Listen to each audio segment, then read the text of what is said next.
নমস্কার বন্ধুরা, আমি কাবেরী আমাদের ঘোরাঘুরিতে সকলকে স্বাগত জানিয়ে শুরু করতে চলেছি আজকের নতুন ভিডিওটি। তো আজকের ভিডিওতে আপনাদের জানাবো পুরীর লোকাল সাইট সিনে কোথায় কোথায় ঘুরবো আর কিভাবে ঘুরবো, কত টাকা খরচ পড়বে।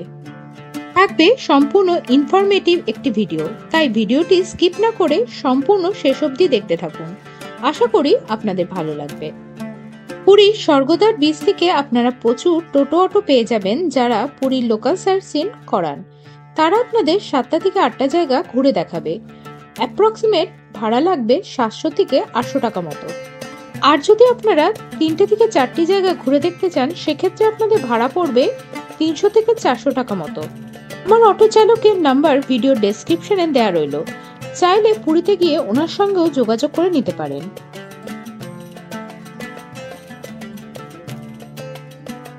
আমাদের প্রথম গন্তব্য ছিল বিপত্তারিণী চণ্ডীবাড়ি। পুরী সি বিচের একদম উল্টো দিকেই এই বিপত্তারিণী চণ্ডীবাড়ি অবস্থিত। সকাল 6টা থেকে দুপুর 11টা পর্যন্ত এবং দুপুর 2:30 থেকে বিকেল 6টা অবধি এই মন্দির খোলা থাকে।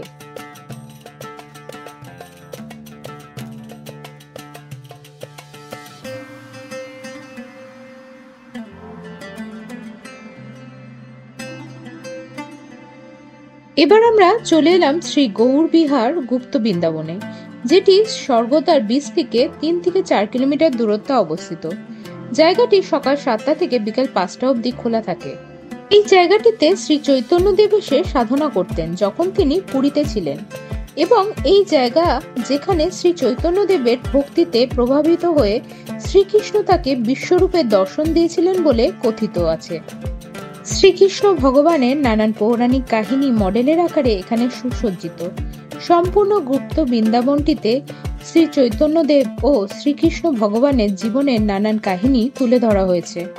গুপ্ত বৃন্দাবন সম্পর্কিত আমার বিস্তারিত ভিডিওর লিংক ভিডিও ডেসক্রিপশনে দেওয়া রইল, প্রয়োজনে দেখে নিতে পারেন বন্ধুরা। এরপর আমাদের পরবর্তী গন্তব্য শ্রী শ্রী ওমকারেশ্বর শিব মন্দির, যার দূরত্ব এই গুপ্ত বৃন্দাবন থেকে 2 থেকে 3 কিলোমিটারের মধ্যে। এই মন্দিরে ওমকারেশ্বর অবতারে ভগবান শিবের পুজো করা হয়।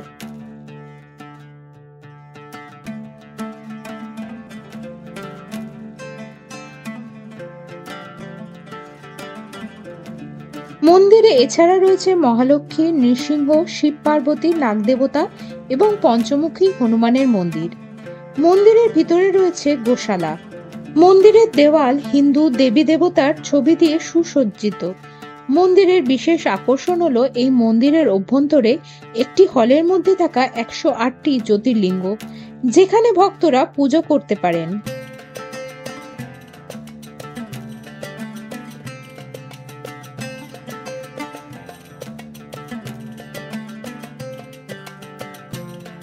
মন্দির সম্পর্কিত আলাদা একটি ভিডিও লিঙ্কও ভিডিও ডেসক্রিপশনে দেওয়া রইল, চাইলে দেখে নিতে পারেন বন্ধুরা। এখানে দুপুর 1টা থেকে 6টা পর্যন্ত ভোগ প্রসাদ দেওয়ার বিশেষ সুবিধা রয়েছে। নর্মাল ভোগের মূল্য 100 টাকা এবং স্পেশাল ভোগের মূল্য 150 টাকা।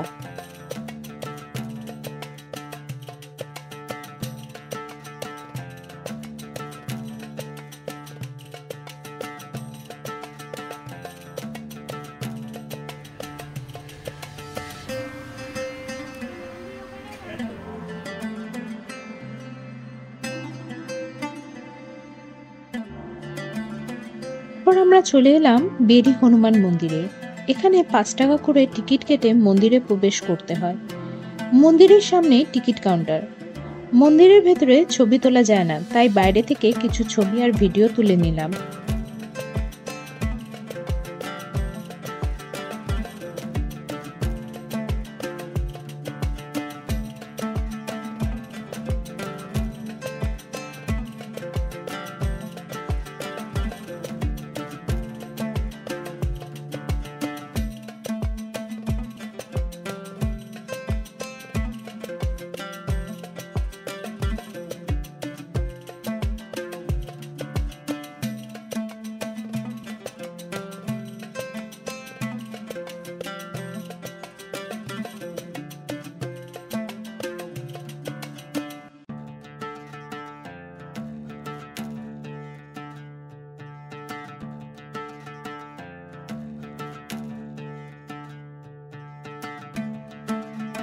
এর এই হনুমান মন্দিরের পাশেই রয়েছে সোনার গৌরাঙ্গ মন্দির। মন্দিরের ভেতরে সোনার গৌরাঙ্গ মূর্তি থাকার জন্য এখানেও ক্যামেরা নিয়ে প্রবেশ করা কঠোরভাবে নিষিদ্ধ।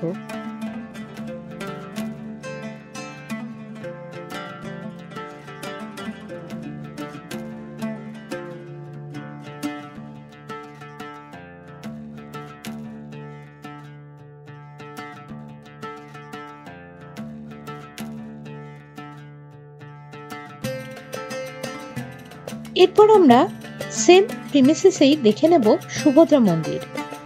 এর প্রায় অনেকটা অংশই ভেঙে পড়েছে। এখানে জগন্নাথ দেব, সুভদ্রা দেবী ও বলভদ্র দেবের মূর্তি রয়েছে।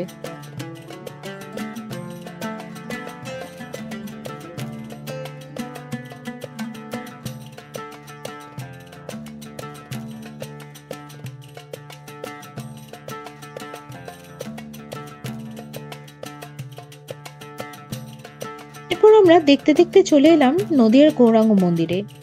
বাড়ির নাম সুশীলা ভবন। খুব সুন্দর মূর্তি গৌরাঙ্গ মহাপ্রভুর। এই সোনার গৌরাঙ্গ মন্দিরটি প্রায় 150 বছর প্রাচীন।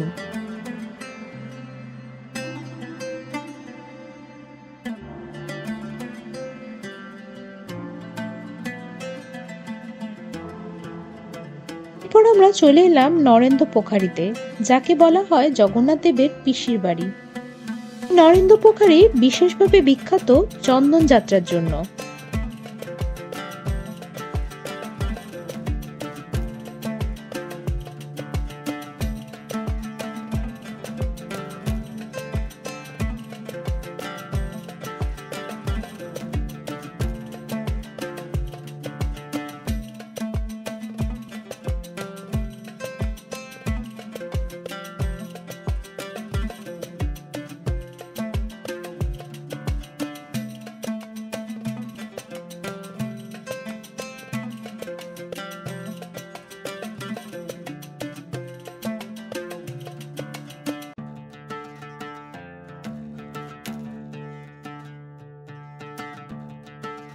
আমরা চলে এলাম জগন্নাথ দেবের মাসির বাড়ি গুন্ডিচা মন্দিরে।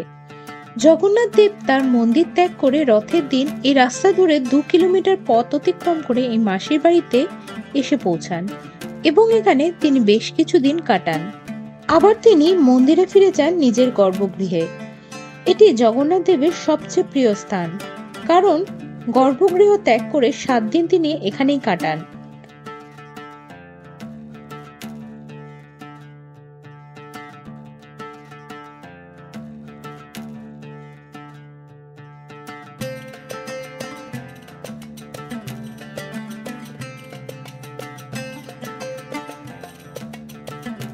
এরপর আমাদের শেষ গন্তব্য পুরীর বৌদ্ধ মন্দিরে চলে এলাম।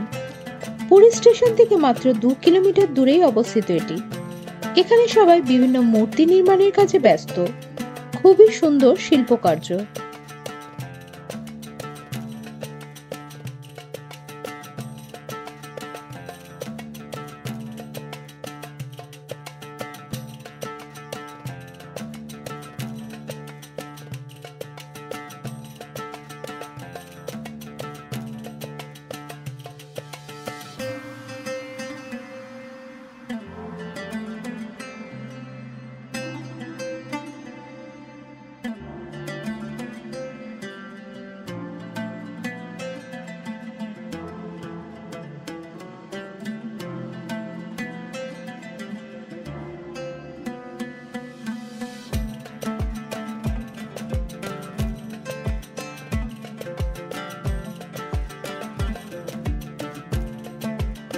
মোটামুটি 4 ঘন্টার মধ্যে আমরা ঘুরে দেখলাম সব জায়গাগুলি।